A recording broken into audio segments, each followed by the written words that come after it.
પાટણ શહેરના કનસડા દરવાજા પાસે આવેલી સમગ્ર શિક્ષા અભિયાનની કચેરીમાં આજે વહીવટી તંત્રની લાપરવાહીના વરવા દ્રશ્યો જોવા મળ્યા હતા.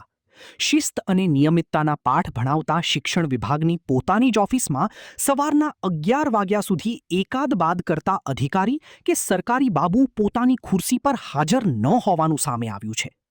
આશ્ચર્યજનક બાબત એ છે કે જ્યારે જનતા પોતાના કામ માટે કચેરીએ પહોંચી ત્યારે ત્યાં માત્ર પટાવાળાઓ સાથે 2 કર્મચારીઓ જ પોતાની ફરજ નિષ્ઠાપૂર્વક બજાવતા જોવા મળ્યા હતા.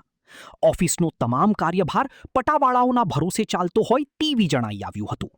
બીજી તરફ જવાબદાર કર્મચારીઓ અને અધિકારીઓ પોતાની ફરજ પર હાજર ન રહી ગુલ્લીબાજી કરતા હોવાનું સ્પષ્ટ જણાઈ આવતું હતું.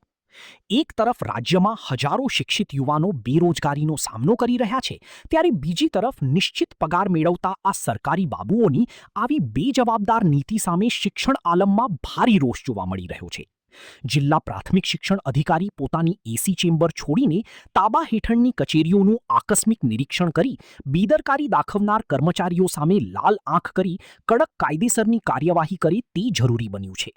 બાયોમેટ્રિક હાજરી અથવા અન્ય પદ્ધતિથી કર્મચારીઓની નિયમિતતા તપાસવામાં આવે તે જોવાની ફરજ જિલ્લા વિકાસ અધિકારી અને ડીપીઈઓની છે. હવે જોવાનું એ રહે છે કે શિક્ષણ વિભાગના ઉચ્ચ અધિકારીઓ આ મામલે મૌન સેવે છે કે પછી કસૂરવાર બાબુઓ સામે કોઈ ઠોસ પગલાં ભરી છે.